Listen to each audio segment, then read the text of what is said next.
Hello नमस्कार, welcome to inculcate learning. JKPSC की classes हम कवर कर रहे हैं जी। उसमें हमने फिलोसफी की बात कर ली है, टैगोर की बात कर ली है, गांधी की बात कर ली है और अरबिंदो घोष की बात हमने कर ली है। आज की क्लास में हम जॉन ड्यूई के बारे में पढ़ेंगे, उनकी एजुकेशनल फिलोसफी के बारे में पढ़ेंगे, because philosophical foundation of education हमारी यूनिट है।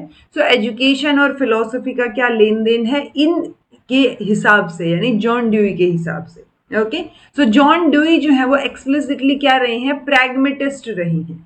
प्रैग्मेटिस्ट यानी अगर आपने फिलोसफीज पढ़ी हो तो जो प्रैग्मेटिज्म की फिलोसफी है आप उसको इक्विवेलेंट मान सकते हो जॉन ड्यूई के। ठीक है, यानी प्रैग्मेटिज्म से रिलेटेड जो चीज नजर आए वहां जॉन ड्यूई से कोई चीज मतलब रिलेटेड नजर आए, दैट मीन्स प्रैग्मेटिज्म।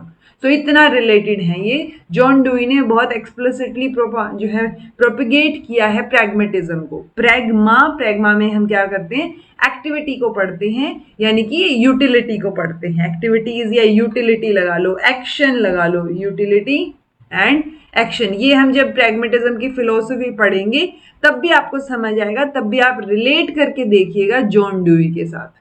ठीक है जी। सो जॉन ड्यूई आज की क्लास में कवर करेंगे। This is presented by me Raveena. Videos informative लगे तो इनकलकेट लर्निंग को लाइक शेयर सब्सक्राइब जहां आप कर सकते हैं। अपने हिसाब से आप इन क्लासेस के शॉर्ट नोट्स भी बना सकते हैं, ताकि जब लास्ट मिनट पे आपको रिवाइज करना हो तो आपको दिक्कत ना आए। ओके, चूंकि अभी क्लासेस की स्पीड स्लो है, बिकॉज नेट की क्लासेस भी चल रही हैं साथ साथ, तो 10 12 दिन आपकी क्लासेस की स्पीड स्लो रहेगी, उसके बाद स्पीड अप हो जाएंगी चीजें। सो इट्स बेटर कि आप अभी से जो है कैचअप कर लो जितनी चीजें मैंने करवाई हैं, ताकि आप उनके नोट्स जो है वो रेडी कर सकें। ओके जी। कई बच्चे पीडीएफ का पूछते हैं कि कहाँ से मिलेगी, कैसे मिलेगी। वो सब चीजें आपको पता चल जाएंगी जब आपका सिलेबस कंप्लीट हो जाएगा। बिना सिलेबस कंप्लीट के मैं क्या करूं पीडीएफ देके ना, तो वो चीजें बाद में पता चलेंगी। पहले सिलेबस पे फोकस करेंगे और कंप्लीट करने की कोशिश करेंगे। सो जॉन ड्यूई, ठीक है, तो जॉन ड्यूई की लाइफ के बारे में अगर देखें तो ये ग्रेटेस्ट ऑफ प्रैग्मेटिस्ट में कंसीडर किए जाते हैं। मोस्ट इंटेलेक्चुअल फिलोसोफर, बहुत अच्छे, बहुत ग्रेट एजुकेशनिस्ट माना जाता है और ग्रेट थिंकर जो है इनको माना जाता है। ठीक है, तो जॉन ड्यूई जो कि क्या है एक तरीके से, अच्छा ओके ये यहाँ तक रिपीट हो गया, it's okay. He was born at Burlington, so Vermont Burlington में जो है इनका जन्म हुआ यूएसए में 1859 में। 1861 में टैगोर का हुआ। देखो यहाँ से आपको थोड़ी क्रोनोलॉजी, एटलीस्ट जो आपके सिलेबस में नाम मेंशन हो उनकी क्रोनोलॉजी पता हो। 1859 में आपका जॉन ड्यूई, 1861 में आपका रविंद्रनाथ टैगोर, देन 1869 में आपके गांधी जी, एम के गांधी, देन 1872 में हमने क्या पढ़े थे, अरबिंदो घोष पढ़े थे। ठीक है, तो ये 4 पढ़े हैं, इनकी ये क्रोनोलॉजी रहेगी, ध्यान रखो, कहीं कहीं भी पूछा जा सकता है randomly. Okay, he received his primary education, बहुत गांव के माहौल में, नेटिव प्लेस पे, रूरल एनवायरमेंट में उनकी नेटिव एजुकेशन हुई। तो उनकी फादर की शॉप थी, उस शॉप पे जो लोग आते थे ये उनसे भी बातचीत करते थे, मिलते थे। तो काफी जो आप एक्सट्रोवर्ट इनको मान सकते हो। नेटिव प्लेस पे, वहीं गांव के रूरल एनवायरमेंट में ही इनकी प्राइमरी एजुकेशन जो है वो इन्होंने हासिल की। उसके बाद इन्होंने वर्माउंट, यूनिवर्सिटी ऑफ वर्माउंट से जो है 1879 में डिग्री भी हासिल की। फिर इन्होंने जो है जॉन हॉपकिंस यूनिवर्सिटी से हायर एजुकेशन भी की, किसके अंडर, जॉर्ज एस मोरी और चार्ल्स एस पियर्स। तो आप ये सैंडर्स पियर्स देखेंगे जब हम एग्जिस्टेंशियलिज्म की फिलोसफी पढ़ेंगे। ओके, सो उनके अंडर ये चीजें जो है उन्होंने हासिल की। पॉलिटिकल और इंस्टीट्यूशनल हिस्ट्री उन्होंने पढ़ी हर्बर्ट बी एडम्स के अंडर। साइकोलॉजी पढ़ी स्टैनले हॉल के अंडर। तो ये चीजें आपको पता हो। जैसे पियर्स का मैंने आपको बताया कि ये एग्जिस्टेंशियलिज्म की फिलोसफी से रिलेट करते हैं, जो हम पढ़ेंगे तब आपको एक्सप्लिसिटली दिखेगा। ओके, और ये आप जो है हर्बर्ट का भी नाम आपने सुना होगा। उसके साथ साथ आप मुझे ये बता दो कि ये टर्म या ये स्टेटमेंट किसने बोली कि adolescence is the stage of storm. क्या थे, स्टॉर्म एंड क्या स्टेटमेंट है, पूरी स्टेटमेंट करो और वो बताओ किसने जो है ये स्टेटमेंट दी है। ओके, नाम आपको इसी स्लाइड में भी नजर आ जाएगा, तो ये आपको पता होना चाहिए। स्ट्रेस एंड स्ट्रॉम आएगा ये, adolescence is the stage of stress and storm. तो ये बात किसने बोली है, एडोलेसेंस को स्ट्रेस और स्ट्रॉम की स्टेज किसने बोला है वो आप बताइएगा। ही ऑब्टेन्ड पीएचडी कब, 1884 में, फिलोसफी में पीएचडी इन्होंने की। उसके बाद ये लेक्चरर बन गए वहीं फिनोसोटा की यूनिवर्सिटी और बहुत सारी यूनिवर्सिटीज़ में रहे हैं ये उनके फिलोसफी के डिपार्टमेंट में। फेमस ये कब हुए, जब 1896 में इन्होंने लेबोरेटरी स्कूल जो है वो एक्सपेरिमेंट के तौर पे शिकागो यूनिवर्सिटी में ओपन किया। उस लेबोरेटरी स्कूल के चक्कर में ये ज़्यादा फेमस हुए। लेबोरेटरी स्कूल दैट मीन्स इन्होंने बहुत सारे एक्सपेरिमेंट्स किए। तो जो जितनी भी इनकी एजुकेशनल थियरीज हैं, जो भी ये बोलते हैं, जैसे बहुत फेमस सी चीज़ है, ये बोलते हैं कि school is the miniature society. ठीक है, तो स्कूल को ये मिनिएचर सोसाइटी बोलते हैं, यानी छोटी सोसाइटी की तरह ही है स्कूल। ठीक है, जो चीज़ें हम स्कूल में सिखाएंगे बच्चे कल को बड़े होके वो सोसाइटी में आएंगे तो वो सोसाइटी को बनाएंगे। तो स्कूल भी एक तरीके से छोटी मिनिएचर सोसाइटी ही है। सो ये जितनी भी एजुकेशन से रिलेटेड इन्होंने बातें बोली, चीज़ें कही, वो सारी टेस्टेड हैं एक तरीके से। उनकी एजुकेशनल थियरीज में जो भी बातें हैं वो टेस्टेड हैं, उस स्कूल में टेस्ट की, एक्सपेरिमेंट किए, उनको मॉडिफाई किया अपने एक्सपीरियंस के हिसाब से, जो स्कूल रनिंग में उनका एक्सपीरियंस रहा, प्रैक्टिकल एक्सपीरियंस, उस हिसाब से उन चीज़ों को उन्होंने क्या किया, फिर और फर्दर मॉडिफाई और क्लैरिफाई किया। 1904 में वो हेड ऑफ डिपार्टमेंट भी रहते हैं एजुकेशन और फिर एजुकेशन और फिलोसफी दोनों के। कहाँ पे? कोलंबिया यूनिवर्सिटी न्यूयॉर्क में। ओके, सो हमें समझ आ रहा है इनका लेबोरेटरी स्कूल का तो ध्यान रखना है 1896। ओके, फिर उनके कोलंबिया जब वो थे उस टाइम पे बहुत सारे डिफरेंट डिफरेंट कंट्रीज से जो है उनको इनविटेशन भी मिले सजेशन के लिए, एडवाइस के लिए। ठीक है, फिर उन्होंने यूनिवर्सिटी ऑफ पैकिंग वहाँ पे भी एक लेक्चर डिलीवर किया। 1919 में उन्होंने एक सीरीज ऑफ लेक्चर जो है वो डिलीवर की टोक्यो में। Then these lectures were published in a book reconstruction in philosophy. So उस बुक में ये लेक्चर पब्लिश हो गए। नेशनल गवर्नमेंट जो टर्की की है वो उनसे आस्कअप करती है कि वो एक रिपोर्ट बनाएं टर्की के जो स्कूल्स हैं उनका जो नेशनल स्कूल सिस्टम है, रीऑर्गेनाइजेशन कैसे की जानी चाहिए, तो वो वहां पे उसको पढ़ें, उसके बारे में देखें और उसके बारे में एक रिपोर्ट सबमिट करें। तो बहुत ग्रेट स्कॉलर, प्रोलिफिक राइटर जो हैं ये रहे हैं। बहुत सारी बुक्स और आर्टिकल्स इन्होंने लिखे हैं एजुकेशन, पॉलिटिक्स और सोशियोलॉजी के फील्ड में। ओके, काफ़ी ये इन्फ्लुएंस नजर आएंगे हीगल से।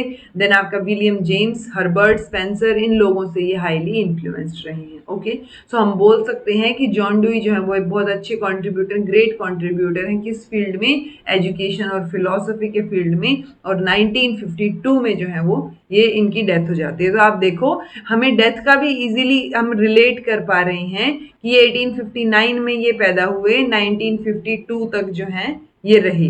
ओके, देन 1861 में रविंद्रनाथ टैगोर, 1941 में उनके वो डेथ हो जाती है। देन 1869 में महात्मा गांधी पैदा हुए थे और अराउंड आई थिंक 48 था, 49 नहीं था, 48 में इनकी डेथ हुई थी। ये बताइएगा, ये मुझे कंफर्म नहीं है, 48 ही है जहां तक मुझे ध्यान आ रहा है। 48-49 की बात है, नाथुराम गोडसे ने जब गोली चलाई थी। ठीक है, तो 1869 से 1948। देन हम किसको पढ़ रहे हैं, ये तो थे अरबिंदो घोष, 1872 से 1950 आई थिंक, है ना, 1950। और ये अपने फिर क्या हो गए, जॉन डुई 18, अच्छा जॉन डुई तो हमने कर दिया। So John Dewey, then Rabindranath Tagore, then आपका अरबिंदो, ये मैम के गांधी और अरबिंदो घोष। तो इन चारों को हम इस तरीके से कंपेयर कर सकते हैं ताकि चीजें ध्यान रहें। अराउंड एंड अराउंड उसी टाइम पे पैदा हुए थे सब लोग। एजुकेशनल फिलोसफी की आप बात करेंगे तो वो इवोल्यूशनरी कॉन्सेप्ट ऑफ डार्विन या प्रैग्मेटिज्म से रिलेटेड है ऑब्वियसली। आप जब प्रैग्मेटिज्म के बारे में पढ़ेंगे तो मैंने आपको बताया भी कि जॉन डुई को आप सिनोनिमस मान सकते हो प्रैग्मेटिज्म के। ओके, सो वो दो साइड्स ऑफ कॉइन में बिलीव करते हैं। एजुकेशन का जो प्रोसेस है उसको ये साइकोलॉजिकल और सोशियोलॉजिकल दोनों मानते हैं, बट जब हम इसको पोल के रूप में देखेंगे तो जॉन डुई बोलते हैं कि ये ट्राइपोलर प्रोसेस है जिसमें स्टूडेंट, टीचर और सोसाइटी को ये इंक्लूड करेंगे। तो ऑब्वियस सी बात है, स्टूडेंट और टीचर की जब हम बात कर रहे हैं तो हम साइकोलॉजिकल कॉन्सेप्ट की बात कर रहे हैं, लेकिन जब हमने सोसाइटी को इंक्लूड कर दिया तो वो क्या हो गया जी, सोशियोलॉजिकल भी हो गया। इसी तरीके से जो अपना बाइपोलर प्रोसेस किसने बोला है, सो बाइपोलर प्रोसेस जो है वो किसने बोला है वो आप मुझे बताइएगा। ठीक है, इजी सा नाम है, आपको याद होना चाहिए। तो इनकी जो फिलोसफी है उसको अलग अलग नामों से जानते हैं, बहुत सारे एक्सपेरिमेंट किए हैं। एक्सपेरिमेंटल एम आएगा, एक्सपेरिमेंटलिज्म, फंक्शनलिज्म, इंस्ट्रूमेंटलिज्म, ऑपरेशनलिज्म, प्रैक्टिकलिज्म, प्रैग्मेटिज्म, प्रोग्रेसिविज्म। सो ये नाम थोड़े आपको पता हो, सारे प्रोग्रेसिव वर्ड के साथ रिलेट करते हैं, जहां पे आप कुछ करके देख रहे हो, प्रैक्टिकल नॉलेज के साथ जा रहे हो। सो जो प्रैग्मेटिज्म है वो आप वो मान के चलिए कि इन्होंने देखो प्रैग्मेटिज्म की फिलोसफी में बिलीव करते हैं सोशल यूटिलिटी में, कि जो भी चीजें आप सिखा रहे हो वो सोशल लेवल पे यूटिलाइज हो पाए, इसीलिए स्कूल को इन्होंने मिनिएचर सोसाइटी भी बोला है। सोशल चेंज की आप देखिए, ये सोसाइटी के करीब रहने की बात करते हैं। हम नेक्स्ट क्लास में जब रूसो पढ़ेंगे ना, तो आप इनको रूसो से कंपेयर करके याद रख सकते हो। रूसो हमेशा सोसाइटी से दूर रहने की बात करते हैं और वो नेगेटिव एजुकेशन के कॉन्सेप्ट को सपोर्ट करते हैं। जॉन डुई जो है वो सोसाइटी के करीब रहने की बात करते हैं कि अल्टीमेटली तो हमें सोसाइटी में ही रहना है ना, तो वो सोशल एस्पेक्ट के ऊपर इक्वली फोकस करते हैं। ठीक है, तो social discipline, social change, society में रहेगा बच्चा, क्योंकि हम उसको अल्टीमेटली तो सोसाइटी में ही रहना है। ठीक है, तो इसीलिए स्कूल को भी मिनिएचर सोसाइटी बोल दिया। तो आप सोसाइटी को दूर नहीं करेंगे जब हम पढ़ाने की या बच्चे की बात आएगी, तो बच्चा और सोसाइटी दोनों साथ साथ चलेंगे, ये बात ध्यान रखिए। ठीक है, चाइल्ड सेंटर्ड रहेंगी चीजें, बच्चा खुद एक्सपीरियंस करके सीखेगा। यूनिवर्सल एजुकेशन की ये बात करते हैं, डेमोक्रेसी की बात करते हैं, जहां पे ये बच्चे को फ्रीडम देते हैं, बातचीत करेगा, डिस्कशन में इन्वॉल्व रहेगा, तो वो चीजें रहेंगी। Education relates individual with society, तो देखो एजुकेशन ही इंडिविजुअल को सोसाइटी से कनेक्ट करती है। रूसो बात करते हैं कि बच्चा तो अंदर से सही है, बट वो जैसे ही सोसाइटी में आएगा तो वो सोसाइटी उसको गड़बड़ कर देती है, खराब कर देती है। ठीक है, एविल जितनी भी हैं वो सोसाइटी में एग्जिस्ट करती हैं और वो इंडिविजुअल में भी उसके थ्रू ही आएंगी। सो बेटर है बच्चे को नेचुरल एनवायरनमेंट में, नेचर के करीब, सोसाइटी से दूर रखा जाए।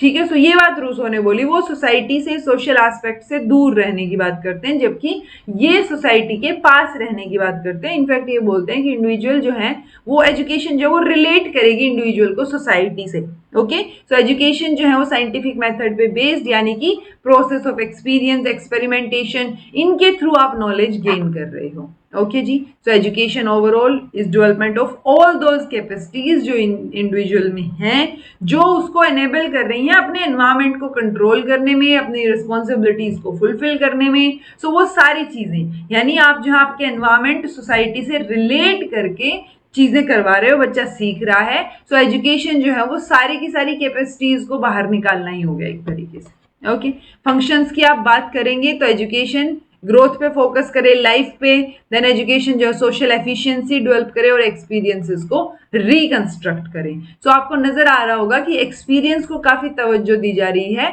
क्योंकि ये प्रैग्मेटिज्म की फिलोसफी से रिलेटेड है और प्रैग्मेटिज्म वर्ड ही प्रैग्मा से आया है। प्रैग्मा में को हम एक्शन या यूटिलिटी से कंपेयर करते हैं, या फिर इसका मतलब हम एक्शन या यूटिलिटी से लेके चलते हैं। सो वो चीज आपको पता हो कि जॉन डुई को कैसे रिलेट करना है। जॉन डुई को आपको रटने की जरूरत नहीं है, आपको सिर्फ इतना ध्यान होना चाहिए कि जॉन डुई जो है प्रैग्मेटिज्म की फिलोसफी में बिलीव करते हैं, यानी नेचर के करीब रहेगा बच्चा।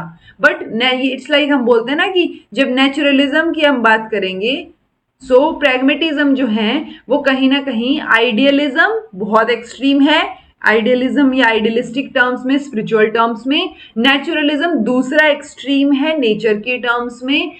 प्रैग्मेटिज्म कहीं ना कहीं इनके बीच में एक ब्रिज बनाता है, मिडवे है।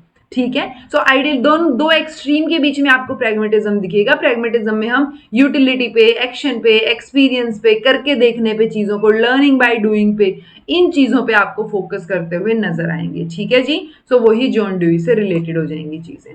जॉन डुई ने बोला इसीलिए कोई फिक्स्ड एम नहीं है, हम एक्सपेरिमेंट्स की बात कर रहे हैं, हम एक्सपीरियंस की बात कर रहे हैं, सो कोई फिक्स्ड एम नहीं है। यही चीज हम प्रैग्मेटिज्म में पढ़ते हैं। प्रैग्मेटिज्म में हम क्या पढ़ेंगे या पढ़ते हैं कि कोई फिक्स चीजें नहीं है, हमें क्या करना है, जो रियलिटी है वो मेकिंग में है, चेंज हो रही है, CHANG, चेंज हो रही है कॉन्टिन्यूटी में। ठीक है, सो हम यूजुअली रियलिटी की जब हम बात करते हैं तो हम बोलते हैं रियलिटी जो है मेकिंग में है, इन मेकिंग प्रोसेस में है।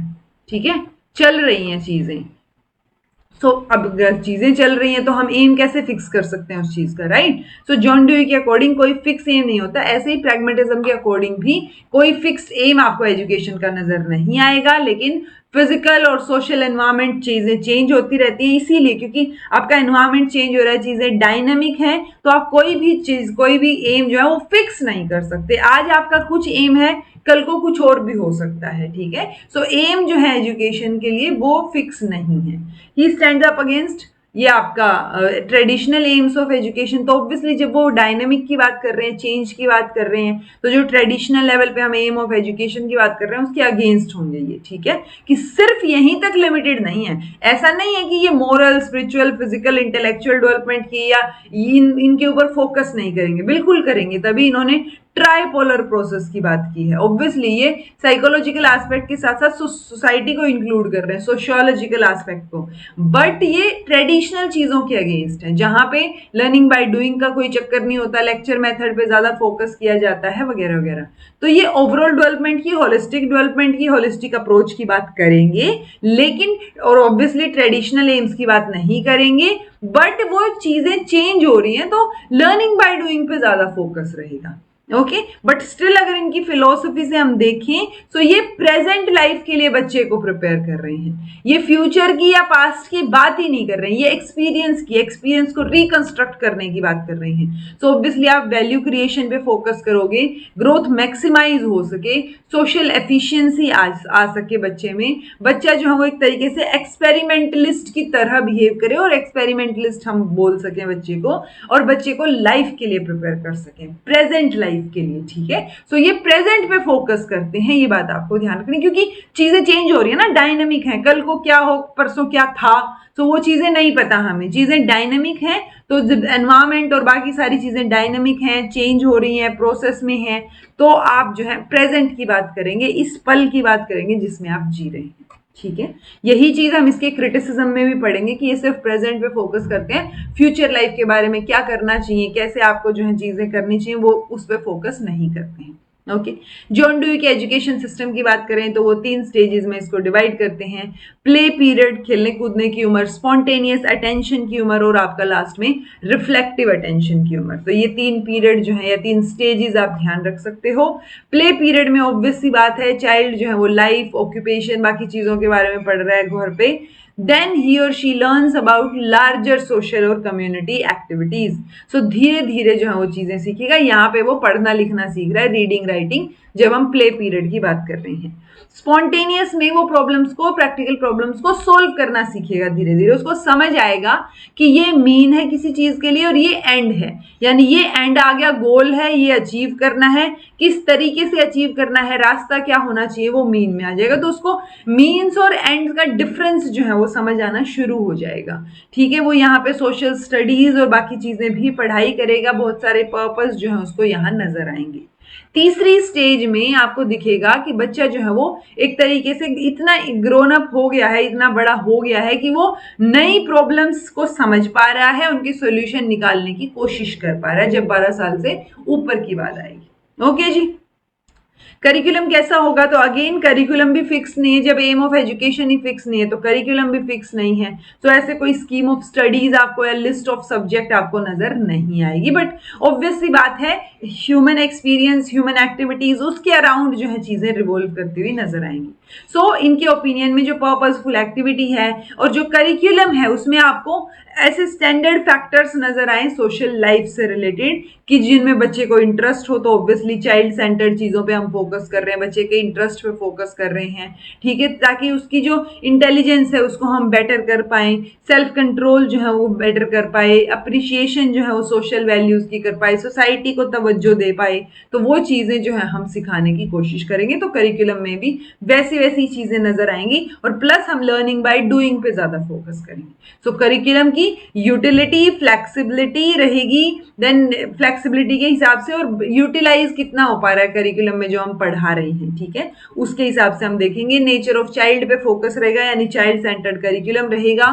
सोशल एफिशिएंसी जो है उस पर फोकस रहेगा, एक्सपेरिमेंटेशन पे फोकस रहेगा, और लाइफ से रिलेट करके पढ़ाएंगे, यानी 4 दीवारी से बाहर भी दुनिया है, 4 दीवारी जो स्कूल की 4 दीवारी है उससे बाहर भी चीजें आपको रिलेट करवानी है, बियॉन्ड टेक्स्ट बुक जो है हम बात करेंगे, बियॉन्ड स्कूल या beyond classes, beyond the 4 walls of the school या 4 वॉल्स ऑफ द क्लास, उसके बियॉन्ड बात करेंगे, ओके ये दो एक बुक्स हैं, या उन्होंने इनफैक्ट अपनी बुक्स में बहुत सारे एजुकेशनल आइडियाज की बात की है, मेथड्स की बात की है। तो how we think and interest and efforts in education, democracy and education, एक बुक लिख लो यहाँ पे, democracy and education.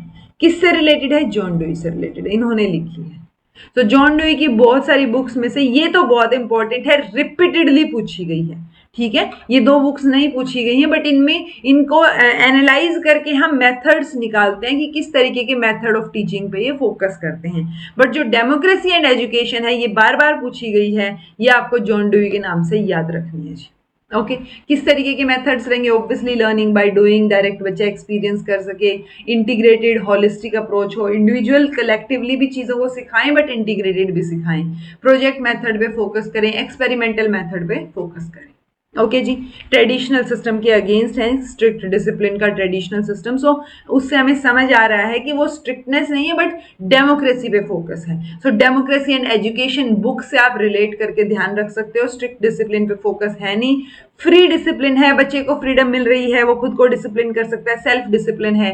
Social discipline है जहां पे सोसाइटी जो है, सोशल एडमिन पर्पस क्या है सोशल डिसिप्लिन का, ताकि social attitudes, social habits, ideals, ये सारी चीजें बच्चे में जो है वो हम इनकलकेट कर सकें। Okay this type of discipline can be created out of free purposeful creative activities. घूम फिर के आप इन्हीं चीजों पे बार बार आएंगे, एक्टिविटीज पे आएंगे, लर्निंग बाय डूइंग पे आएंगे, एक्सपीरियंस पे आएंगे। सो फ्रीडम हम फुल दे रहे हैं उसको, ठीक है, चार दीवारी से बाहर तक की बात कर रहे हैं, लाइफ तक की, तो वही चीजें हैं अच्छी अच्छी सारी बढ़िया, वो आपको ध्यान होनी चाहिए, ठीक है। टीचर का रोल क्या रहेगा? एक सही तरीके का एनवायरमेंट प्रोवाइड करना, ये टीचर का रोल रहेगा, ठीक है। सो ऑब्वियस सी बात है टीचर का रोल सेकेंडरी कहीं ना कहीं रहेगा, बट फैसिलिटेटर का रोल रहेगा और एनवायरमेंट को सेटअप करने का रोल टीचर का रहेगा। ओके सो जॉन डुई खुद भी एक प्रैक्टिकल टीचर हैं। इनका ये मानना है कि टीचिंग जो है वो सेलिंग की तरह है, कि जब तक आप कोई चीज, कोई खरीदना नहीं चाह रहा है कोई चीज, तो आप बेचोगे कैसे?